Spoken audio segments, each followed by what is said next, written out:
Welcome to Father Matt's Bible Studies and Sermons videos and podcast. In today's Bible study, we study the Pentateuch, beginning with Genesis and continuing with Exodus, Leviticus, Numbers, and Deuteronomy.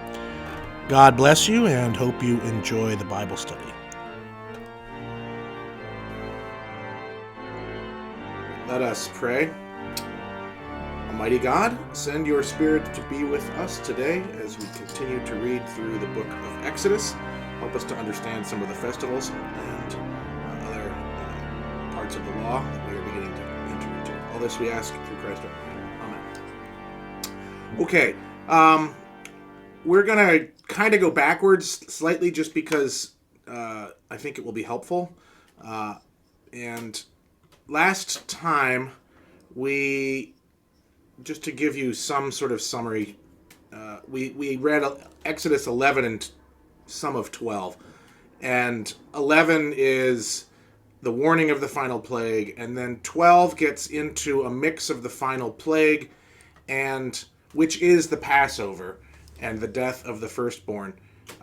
But there's a transition into, and it's for the first time that we've had it thus far in the whole Bible, it's a transition into directions about how to celebrate and observe two different festivals. The first is Passover, and the second is the festival Unleavened Bread. And they are separated in this sense and then eventually kind of sort of combined.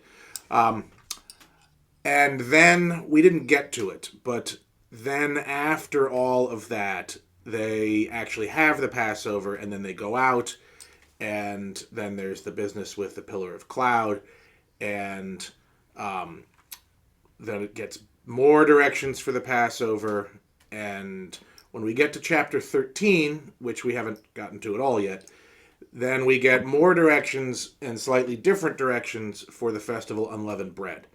And my goal today is basically to read 12 and 13, talk about it, and I suspect that next week we're going to go back and begin to compare some of the things. We may get to it all today, but there's some... this is one of the more obvious places where there's a lot of things kind of thrown into one narrative from different places, and it's... From the strict raw narrative, if you pulled all the festival stuff out, it would still make a lot of sense. And it looks like what has happened is over time, as things were settled more and the customs became settled, that things that were going on or different versions of it were plunked into here, because from a narrative perspective, you don't need it. From a narrative perspective, it's completely essential going forward, because all of these things, the Passover and the Festival Unleavened Bread, are tied to the Exodus. So you would want to make sure this is exactly where you begin to read about it for the first time, rather than having it way later at some other point.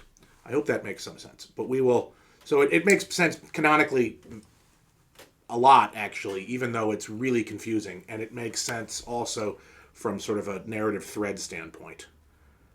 Okay. Some of this we reread last time. I'm going to guess that most of it won't be all that familiar, even though we read it, because it's instructions about festivals, and people tend to blur those out of their minds when they're reading. So, Patrice, you were on first, I think. Can you read chapter 12, 1 through 20? No, 1 through... Let's see, hold on. Let me see where the break is. Chapter 12. Yeah, 1 through 20. 1 through 20. The Lord said to Moses and Aaron in the land of Egypt, "This month shall mark for you the beginning of months. It shall be the first month of the year for you.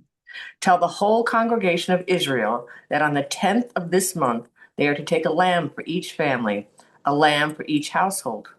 If a household is too small for a whole lamb, it shall join its closest neighbor in obtaining one. The lamb shall be divided in proportion to the number of people who eat of it. Your lamb shall be without blemish, a year-old male. You may take it from the sheep or from the goats. You shall keep it until the 14th day of this month. Then the whole assembled congregation of Israel shall slaughter it at twilight. They shall take some of the blood and put it on the two doorposts and the lintel of the houses in which they eat it. They shall eat the lamb that same night. They shall eat it roasted over the fire with unleavened bread and bitter herbs. Do not eat any of it raw or boiled in water, but roast it over the fire with its head, legs, and inner organs. You shall not let none of it remain until the morning. Anything that remains until the morning you shall burn with fire. This is how you shall eat it: your loins girded, your sandals on your feet, and your staff in your hand, and you shall eat it hurriedly. It is the Passover of the Lord. I will pass through the land of Egypt that night, and I will strike down every firstborn in the land of Egypt, from human to animal, and all the gods of Egypt I will execute judgments. I am the Lord. The blood shall be a sign for you on the houses where you live.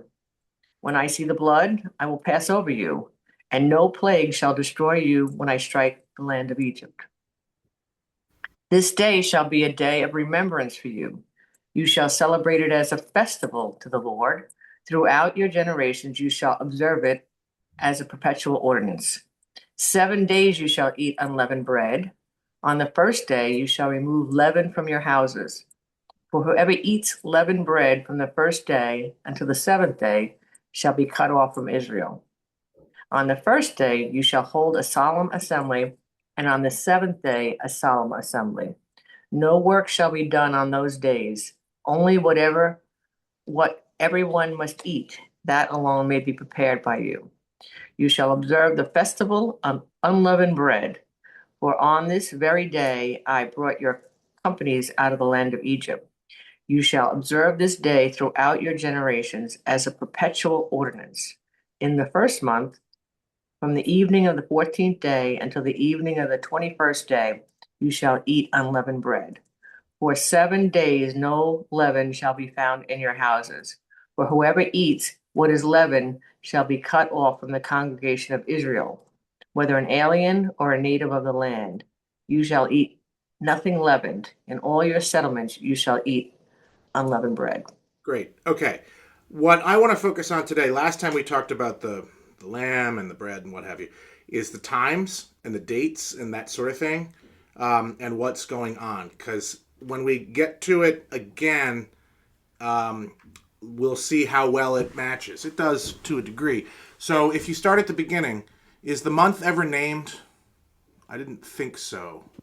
Right? So it's an unnamed month, and it will be the first month, right? So whatever that is, we'll get that later. But it will be that. So it's the first month, right? And we know, don't we, when Jewish New Year is, give or take now? Anybody know when it is? Usually around September, thereabouts. Yeah, September-ish. Yeah, October-ish. It's one of the, in Pelham, it's not everywhere. In Pelham, it's one of the early holidays where no school is going on. Right off, we start school and then Jewish New Year happens, right? Anybody know what that's called? Rosh Hashanah. Rosh Hashanah. Dishana. Yeah. Okay.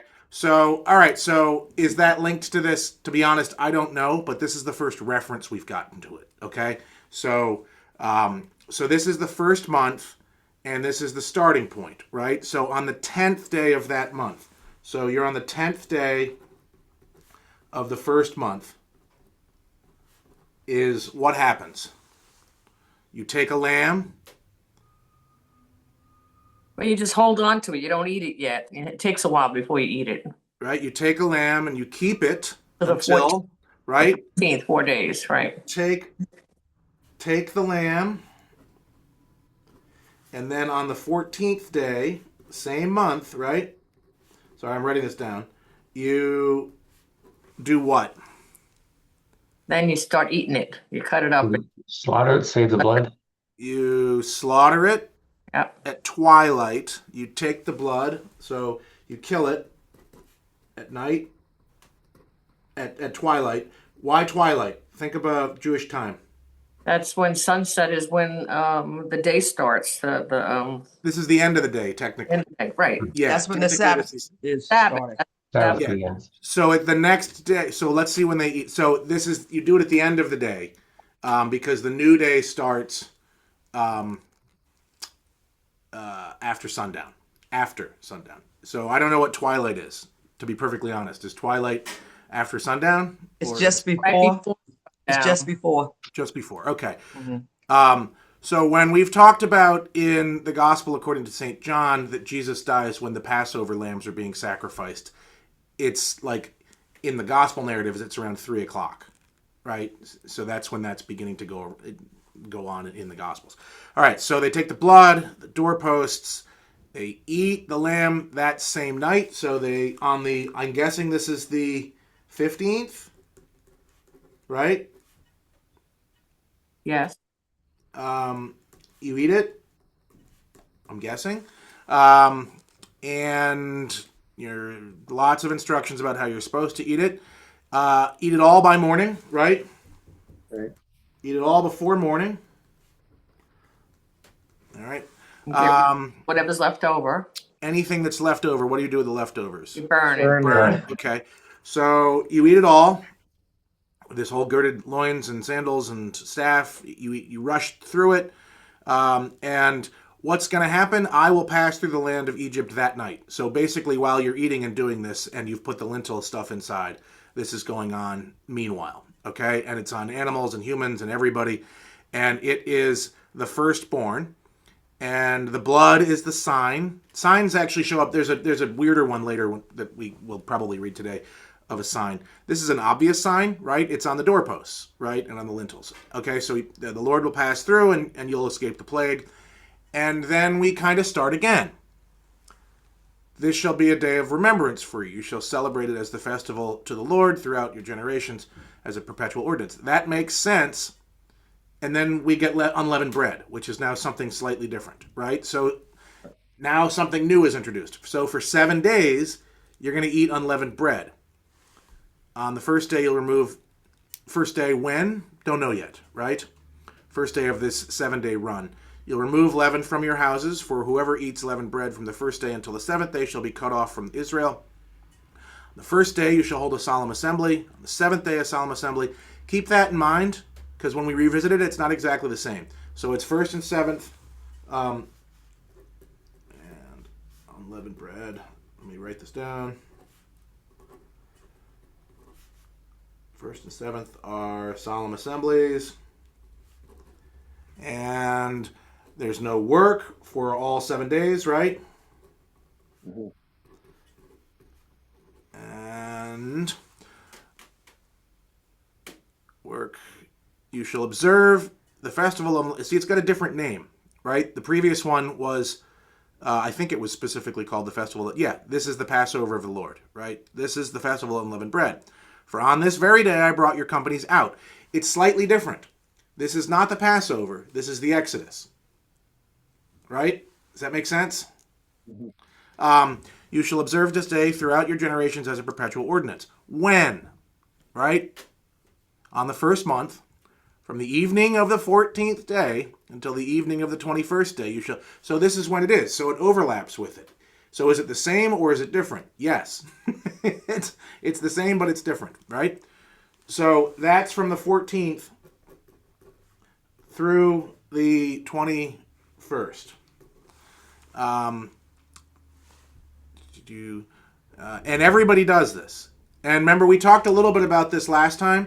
This looks ahead right here to being in the land, right? Whether an alien or native of the land, it's everybody, and it's the congregation of Israel. So this part of it, at least, is looking ahead to something in the land. It talks about settlements, right? We haven't gotten those yet. We're on the way out. Is this required, at least from the narrative, is this required while you're in the wilderness? The answer is yes. The answer is yes, right? The only reason you would not think maybe is because of the settlements, right? But it says you're going to do this as a perpetual ordinance. You're going to do it from here on out, right? So in theory, at least, they're doing the Passover and they're doing the festival of unleavened bread, the whole, and they're lumped together, right? Over the course of the time in the wilderness, and after they get into the land But of Israel. Passover is usually in the spring. It's usually April, like around our Easter. So seems to be confusing. We mentioned Rosh Hashanah before, which is the New Year, but Passover is usually Correct. May. Correct. I got no answer for that. But correct. But when you're reading the Bible, like there are some things, this month shall mark the beginning of months. It's the first month of the year. Correct. Their year. No, their New Year is September, October. Yom Kippur is in October, and Rosh Hashanah is in September usually. Right? This is worth looking up. I don't have an answer on this because I haven't had time to dig into this in terms of calendar stuff as much as I would like. So there probably is a very straightforward answer later in the law, if I was going to guess, that says that this month is your New Year and that sort of thing. But at least from right here, this is where it's attached to, unless I'm misreading it, and I don't think I am. Right? So I in the don't think. in the notes of my Bible, it says, although the Passover ceremony may have its origins in a spring fertility rite, it serves two functions here. The immediate one of warding off the plague and the perennial one of commemorating the Exodus redemption. Right, but that still doesn't get us to how modern Judaism has New Year starts in Well, September. I guess it's tied somewhat to the spring fertility rite that they're mentioning. I don't know what that is, but that's what they say here. So what that would be is that whole business of firstborn giving and all this other stuff is linked to fertility, and also crop festivals and harvests in the spring and new crops coming up. Not harvest, but new crops coming up are also fertility. So in a lot of the festivals in the ancient world that were related to new harvests were also tied together with its birth of a new crop. So they tie them together with birth of people. And in certain places, they tended to get into things like temple prostitutes and what have you, because there was a link, at least in some people's mind, between fertility and fertility. Well, I remember hearing once that the word Easter comes from Ishtar, who was a Babylonian whore goddess. Yeah, And it may or it may not. That's a long other story. And the reason the bunny's the symbol of Easter is because they have a high fertility rate among animals. That is true. Yes, that is true. So anyway, let's focus on I don't have an answer on this. I wish I did, but it is the first months of the year here, and I think we know because like we know when Jewish New Year is, that this doesn't match up afterwards, right? So it is what it is, right? But this is one of those things where looking at, like, normally I'm guessing when you read this, the last thing on earth that you want to do is to look at the different dates and calendar things and kind of work that out. But when you do that, you begin to see some things, and as we go forward, let's just see how it compares to what we get at the end of this chapter and the next chapter, because there's more of this as we go through.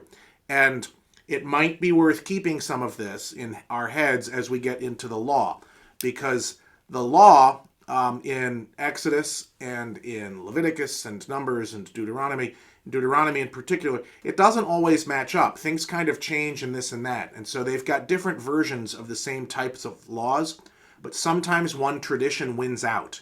And it may be that one tradition wins out in terms of when New Year is. So we'll see. All right. I think that was it in terms of... Yes. Matt, can I ask a quick question? Yeah. Reading this, is putting the blood on the lintels part of the Passover observance, or is it just the instruction for this one night, this special night, because this is the plague night? That's a great question. The answer I don't think it's done today. And so there's three versions of that answer. There's original, there's after the temple is built and the priests are now doing this for the people. And then there's after the temple is destroyed, which leads us up to modern times. And I don't know the answer, but it would not surprise me one bit if originally it was put on the doors and lintel as part of the home rite, right? Who's doing this? This is really important. Who's doing this? Everybody, right? They don't have priests yet. They don't have Levites yet, right? So who's doing this? Everybody is doing. I mean, they may have Levites, but they don't have them set aside as a separate thing. And that actually comes in the book of Numbers when the Levites get set aside as the firstborn of the whole group, even though they're not the firstborn, which links into something we're going to see later. But I would suspect that originally, when this was a festival where every member of the community, took their own lamb, or they did it in large family groups or whatever it was, that they did it and they put the blood on outside, and it was a visible sign of who we were as a people. And then once it became in the temple and was something that was generally just done by the priests, that probably it was still put on the outside of the temple, is my guess. Don't know. But once you don't have a temple anymore, you don't have the same sacrifice rites. And I don't know, for those who have been to Israel, when we went the first group in 2018, we didn't get up on the Temple Mount. And when we went in 2022, I was there early for a couple of weeks, and it was an ongoing thing. I mean, this seems very long ago, but it was an ongoing thing at that point that there were groups of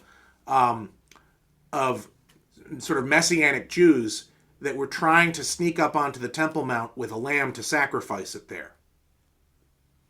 And I was there in March, April, for what that's worth.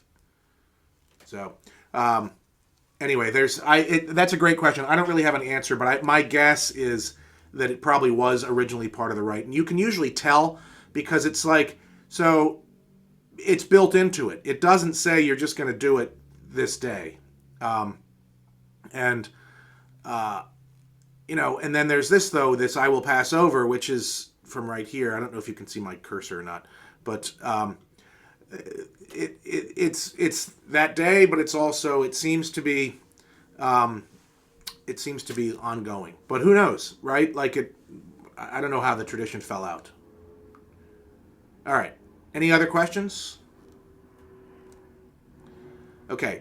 21. Charles, can you read 21 through 28? Then Moses called all the elders of Israel and said to them, "Go, select lambs for your families and slaughter the Passover lamb. Take a bunch of hyssop, dip it in the blood that is in the basin, and touch the lintel and the two doorposts with the blood in the basin. None of you shall go outside the door of your house until morning, for the Lord will pass through to strike down the Egyptians. When he sees the blood on the lintel and on the two doorposts, the Lord will pass over that door and will not allow the destroyer to enter your house to strike you down. You shall observe this as a perpetual ordinance for you and your children. And when you come to the land that the Lord will give you, as he has promised, you shall keep this observance. And when your children ask you, 'What does this observance mean to you?' you shall say, 'It is the Passover sacrifice to the Lord. For he passed over the houses of the Israelites in Egypt when he struck down the Egyptians, but spared our houses.' And the people bowed down and worshipped." Read 28 too, you might as well. The Israelites went and did just as the Lord had commanded Moses and Aaron. So they did. Okay, I don't think there was anything different in this. This is classic Bible. You get the instructions, and then you get it reiterated again Moses gets the instructions, and then they get reiterated. I will say, if you go back a little bit, right, Lord said to Moses and Aaron in the land, we talked about this last time. I'm not going to go into too much depth in this, but in this section, and I don't think anybody noticed it because you wouldn't notice it unless somebody tells you. It shifts back and forth in this between you, plural. This month shall mark for you, and it makes sense for a while, and then it's back to the third person. tell the congregation that they're going to do this. And then we go back. Oops, sorry. Where did it go? Then we go back. It goes back into you, right? Your lamb. You shall keep it. And then it shifts back again to third person. The whole congregation shall do this. They shall take some of the blood. They shall do this. And then when we get to verse 9, it shifts back. You shall do this, right? And you have two different variants of the same thing. One a little bit more detailed, and one probably earlier, which is the third person one that's in there. And they don't disagree with each other, but the you one gives more detail kind of after the fact about the festival side of things. This gets sort of to what Charles was asking in a kind of roundabout way. It gets to the festival side of things, and if you take out the festival you stuff, you basically get, this is how you do what you're going to do to survive the night, and the you stuff is put in that says, this is what you're going to do to remember what you did after that time for the festival.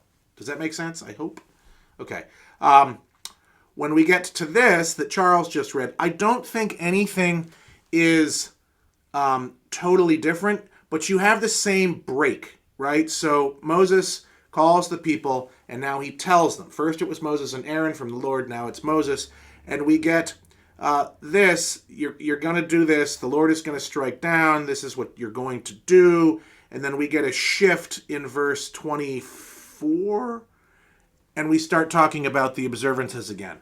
And again, in both cases here, it's you, because Moses is telling them. So you can't break it apart quite as easily, but the shift happens right at verse 24 and goes all the way down to here, where this is suddenly about what the cultic festival is, and the rest of it was instructions about how to survive the night. So I think that's probably a helpful way to think about this, is you've got instructions that are in the narrative about how to deal with the plague that's about to happen.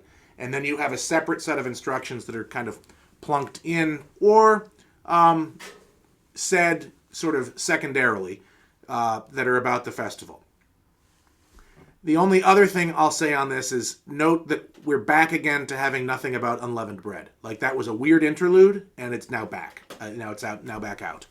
But we'll revisit that again in a whole big way in the next chapter. Anybody have anything on this? Okay. Etta, can you read 29 through 39? Okay. At midnight, the Lord struck down all the firstborn in the land of Egypt, from the firstborn of Pharaoh, who sat on his throne, to the firstborn of the prisoner who was in the dungeon, and all the firstborn of the livestock. Pharaoh arose in the night, he and all his officials and all the Egyptians, and there was a loud cry in Egypt, for there was not a house without someone dead. Then he summoned Moses and Aaron in the night and said, "Rise up, go away from my people, both you and the Israelites. Go serve the Lord, as you said. Take your flocks and your herds, as you said, and be gone, and ask a blessing for me too." The Egyptians urged the people to hasten their departure from the land, for they said, "We shall all be dead." So the people took their dough before it was leavened, with their kneading bowls wrapped in their cloaks on their shoulders. The Israelites had acted according to the word of Moses. They had asked the Egyptians for jewelry of silver and gold and for clothing, and the Lord had given the people favor in the sight of the Egyptians, so that they let them have what they asked, and so they plundered the Egyptians. The Israelites journeyed from Ramses to Succoth, about 600,000 men on foot, besides little ones. A mixed crowd also went up with them, and livestock in great numbers, both flocks and herds. You want me to keep going, or is that? Just read 39. You can go all the way to themselves. They baked unleavened cakes of the dough that they had brought out of Egypt. It was not leavened, because they were driven out of Egypt and could not wait, nor had they prepared any provisions for themselves. Okay, great. So a couple of things in here. First, going backwards. Right? Now we have this is what happened, right? But it was preceded by a cultic ritual instruction, right? So this business about the unleavened bread in 39, and for what it's worth, this is from probably from a different narrative thread, interestingly. So it's something that seems to be a part of it. But that's the historical narrative root of why the unleavened bread is linked to it, is because they didn't have time, right? We all know that answer because we people brought it up last time. This is all pretty straightforward, except one narrative and a significant narrative problem, which I'm guessing nobody noticed. Did anybody notice the significant narrative problem? So in the last chapter, or last bit, the instructions to the people of Israel were that they were supposed to do during the Passover. Where were they supposed to be? In their homes. Yeah, in their homes. And what was the time? All night, right? Right. So here's the problem, just for what it's worth, right? Pharaoh summons Moses and Aaron at night. So the two people that break that are Moses and Aaron. It's a different narrative, like just for what it's worth. It's they leave. This doesn't have that same instruction. This is not worried about that. So the Passover is this is a slightly different thing. It's not a huge problem. Nobody ever notices it. But like this is at midnight, and and they're summoned at night, and they go. And in the previous section, we had just read that like whatever you do, don't go outside of your house at night. Right? Where did it say it? There. Except Moses and Aaron? Sure. That's usually how people explain it, right? Sure. Moses and Aaron are exempt from this. But that's the narrative problem right there, right? You've got one which says nobody gets to go outside, and then the other one where they go and he's summoned by night, and so do with that what you want. But that's a little bit of a problem right there. Anything else in this? This is pretty straightforward. It's the striking down of the firstborn. Everybody, slaves, Pharaoh's family, livestock, across the board. The only people that are saved are the Israelites, and that's that. Okay. Edda, can you read just this? I know you just read that, but Sure. yeah. The time that the Israelites had lived in Egypt was 430 years. At the end of 430 years, on that very day, all the companies of the Lord went out from the land of Egypt. That was for the Lord a night of vigil to bring them out of the land of Egypt. That same night is a vigil to be kept for the Lord by all Israelites throughout their generations. Great. Okay. This is usually people say 400, so it's 430 for what that's worth. I can't remember where the 400 comes from. I think it gets modified down later in the Bible to a flat 400. So we're back into our narrator that cares about festivals, for what that's worth, starting with this, and cares about years and things like that in a much different way. From a let's see. So it's a vigil that night, and then they start coming out. And it's unclear here when they're actually coming out. Though earlier it said they have to stay inside until morning. So Now, yeah, is this the 21st day or no? Are we still in the that's festival a of bread? wonderful question. So this is the 15th day. 15th. So the at least according to my my calculations, is the 14th day is when you slaughter the lamb, and you begin to, and that night, that the 15th day starts the next at sunset, after sunset. And so the beginning of the 15th day is night. And so that's when you're eating, burning the lamb, not going outside. And then the other festival, that's a 7-day one, starts on that 14th day as well, when you start dealing with unleavened bread. And the timeline is slightly, it's the same. It doesn't matter what the timeline is. They leave on the 15th. Or they begin to leave on the 15th. Okay. Now we're going to get, yet again, More directions for the Passover. Okay. Charlotte, can you read 43 to... it's going to be to the end of the chapter. Okay. So a little bit after this. Okay. The Lord said to Moses and Aaron, "This is the ordinance for the Passover. No foreigner shall eat of it, but any slave who has been purchased may eat of it after he has been circumcised. No bound or hired servant may eat of it. It shall be eaten in one house. You shall not take any of the animal outside the house, and you shall not break any of its bones. The whole congregation of Israel shall do this. If an alien who resides with you wants to celebrate the Passover to the Lord, all his males shall be circumcised. Then he may draw near to celebrate it. He shall be regarded as a native of the land, but no uncircumcised person shall eat of it. There shall be one law for the native born and for the alien who resides among you." Okay, keep going. Just here. All Yep. the Israelites did just as the Lord had commanded Moses and Aaron. That very day, the Lord brought the Israelites out of the land of Egypt, company by company. Okay. So they going backwards, and they do what they're supposed to do. This is interesting in that it's just, again, more instructions about how... This is about who can have the Passover, right? Not how to do it, but who can have it, and who is supposed to do it. So it's no foreigner can eat it, but a slave can eat it.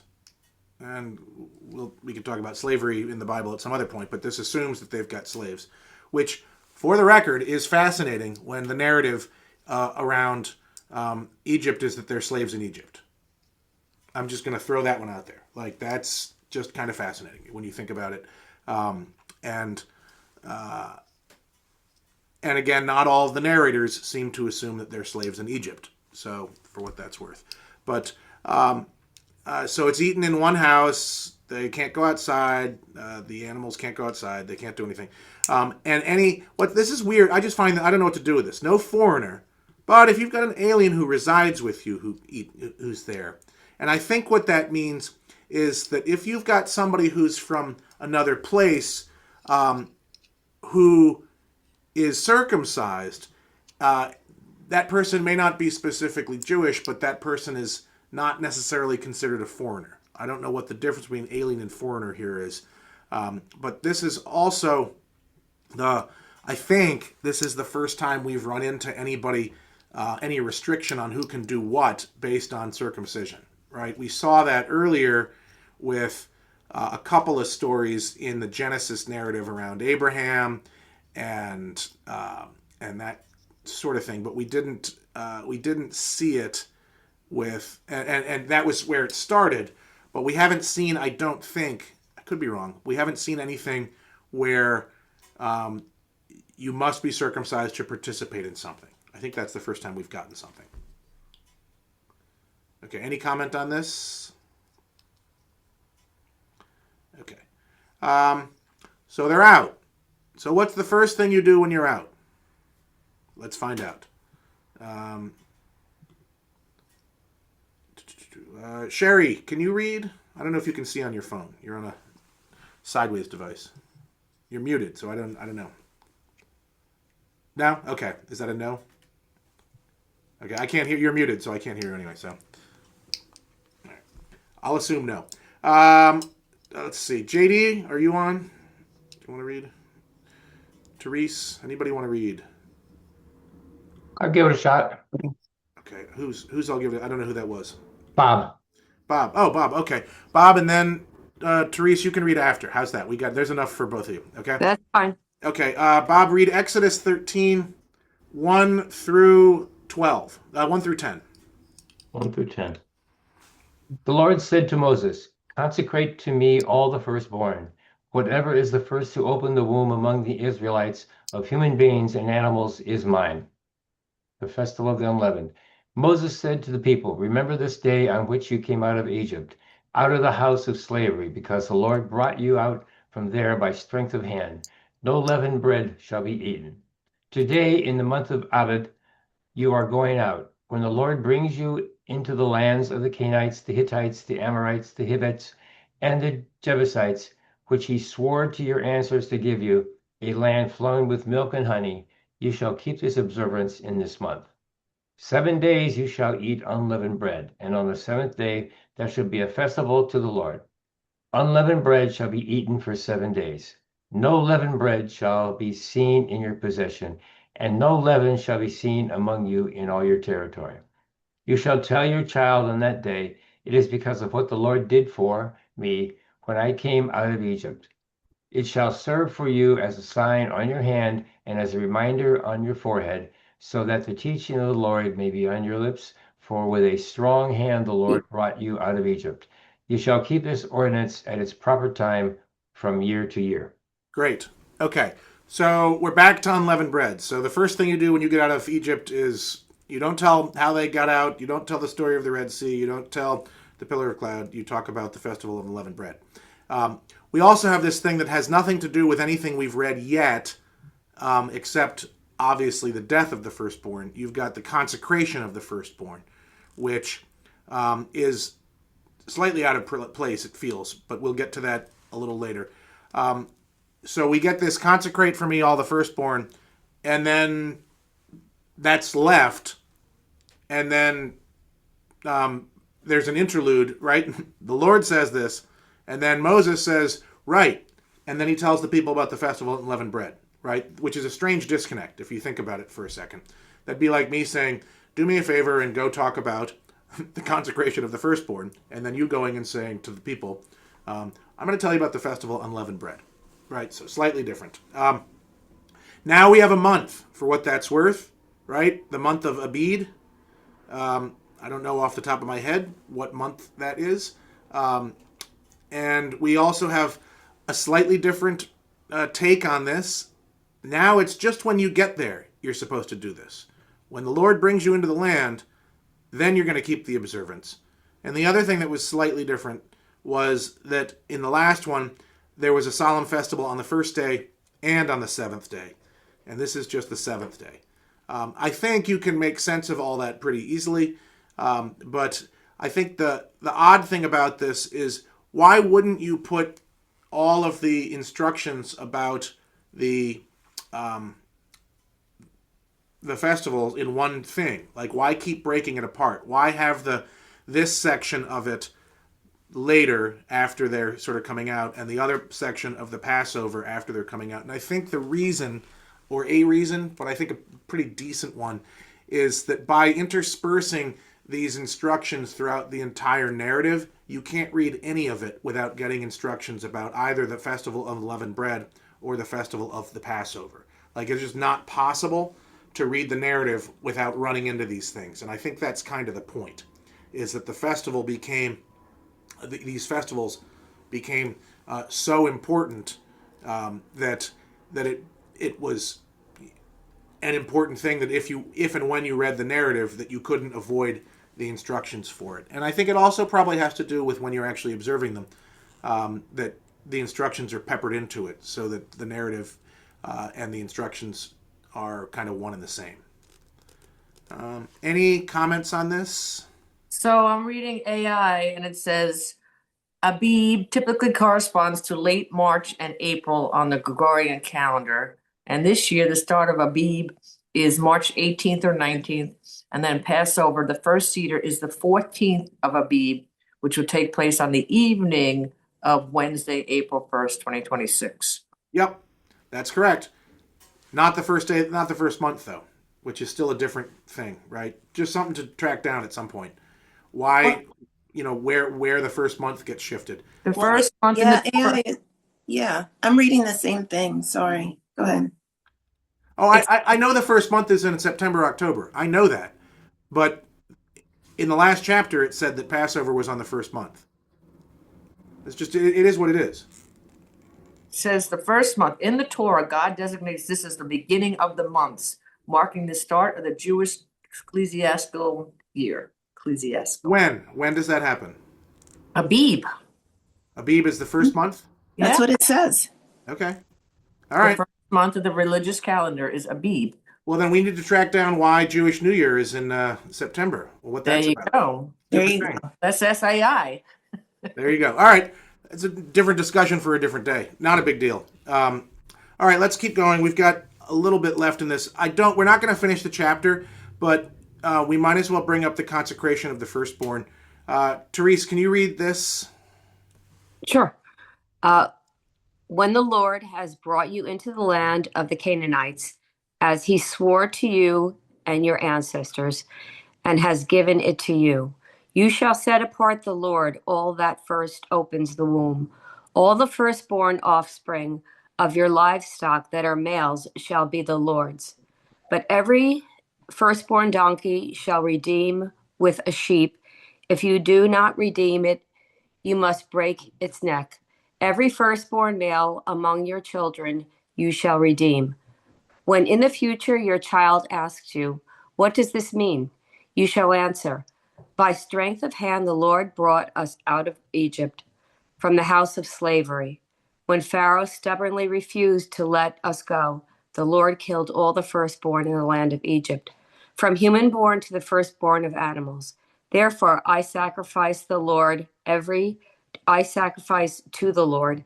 male that first opens the womb, but every firstborn of my sons I redeem. It shall serve as a sign on your hand and an emblem of your forehead, on your forehead. By strength of hand, the Lord brought us out of Egypt." Okay, great.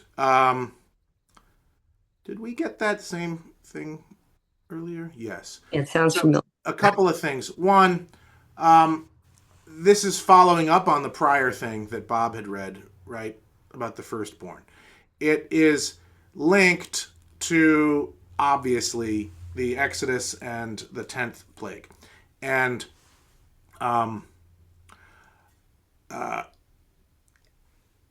how does one redeem it, right? Did anybody catch that? So you set aside firstborn. Firstborn donkey is redeemed with a sheep. So there's a sacrifice involved here, right? If you do not redeem it, you have to break its neck. So either you redeem it with something or you kill it, which is interesting. You break its neck, that's what it said. And there's not a lot of detail on this. It's donkeys and people. And does it say how you redeem a person? Anybody catch that? Signs on their forehead. It doesn't really say how you redeem it, I don't think, unless I missed it. That gets more standardized later, and you redeem it with. We just celebrated. Actually, we will celebrate this on February 2nd. The Feast of the Presentation of Jesus in the Temple deals with this specifically. That later you redeem the firstborn boy with a sheep or a lamb, and if you're poor, with 2 turtle doves. That's how you redeem it. Also, later in Numbers, there's a thing about how the Levites serve as the whole tribe that functions as the redeemed tribe. So they've given themselves to service, and so nobody else has to do this. So there's a couple of ways that this plays out. But and if you remember certain narratives like Samson and Samuel, Samuel in particular is given to the temple. This is something that happened. And so there's how this sort of consecration of the firstborn plays out is something that it plays out in a variety of different ways throughout the Bible. And it is linked here to the plague in Exodus. And I don't know if they were the only culture that did that, but it would not surprise me if they weren't. So there's that too. But this, which was read, we've read this twice. It shall serve on a sign on your hand and an emblem on your forehead. We saw that earlier, right here. We also saw, for what it's worth, this word teaching right here is Torah, which is, I think, the only time that I think it shows up in this part of the Old Testament, in the Pentateuch. And this is what you see with the the leather with the piece of the Torah on your forehead and on your hand. The phylacteries and that sort of thing. You've probably seen them if you've been to Israel. It's like a prayer thing that the men tie on their foreheads and on their arms with like a leather band, and it's linked to this. What is the sign? I don't know, but it gets taken as this is something that gets taken literally by more conservative Jewish communities, and they literally will put the Torah, the teaching, like a little bit of it, on their lips and on their foreheads, and that sort of. So while they're saying it, and there's a part of it on their foreheads and part of it on their arms, on their hands too, and it's linked to the Exodus, and here specifically to the Festival of Unleavened Bread and the consecration of the firstborn. But they're both Exodus-linked things that come up. So something kind of neat. Anything on this? We've gone long, but we're going to finish the chapter, which is not that much left, and it's all narrative. So, Patrice, can you finish it? Sure. When Pharaoh let the people go, God did not lead them by way of the land of the Philistines, although that was nearer. For God thought, if the people face war, they may change their minds and return to Egypt. So God led the people by the roundabout way of the wilderness bordering the Red Sea. The Israelites went up out of the land of Egypt prepared for battle. And Moses took with them the bones of Joseph, who had required a solemn oath of the Israelites, saying, God will surely come to you, and then you must carry my bones with you from here. They set out from Succoth and camped at Etham on the edge of the wilderness. The Lord went in front of them in a pillar of cloud by day to lead them along the way, and in a pillar of fire by night to give them light, so that they might travel by day and by night.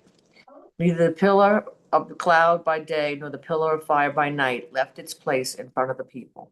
Great. Okay. A couple of things here, just to finish this off. So this is the actual, like, they're getting out, and there's obviously more because we have the Red Sea and that sort of thing. This is interesting in terms of they don't go the obvious way, which would be along the coast. That would be the shorter way, and right along the Mediterranean all the way up. They go the other way, which is around and the Reed Sea, the Red Sea, that sort of thing. So they go down into the wilderness, and the reason is that if they face war, they may change their minds and return to Egypt, which seems to stand in some contrast to this, which is that the Israelites went up out of the land prepared for battle, right? So, okay, you've got different threads. It is what it is. Moses took the bones. That's kind of cool. I've always liked this, right? They remember Joseph. If you're going with one of our narrators where 430 years later, this is really impressive. If you're going with where this narrative thread probably comes from, it's probably 2 generations later. So for what that's worth, some of these things make a little more sense when you think about that. And so they're going to carry the bones from here, and it's really impressive regardless. But their land is not Egypt. Their land is the Holy Land. Let's see. And then we get the pillar of cloud and the pillar of fire, which is pretty cool.